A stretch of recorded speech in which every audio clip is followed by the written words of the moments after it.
Aripov etnikалық қырғыз жазбадан 1998 жылдан 2004 жылдары космосқа ұшқан.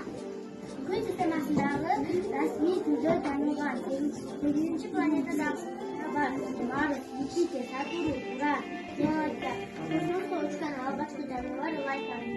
Айға барған бірінші адам Нил Армстронг 1969 жылы ел аралығында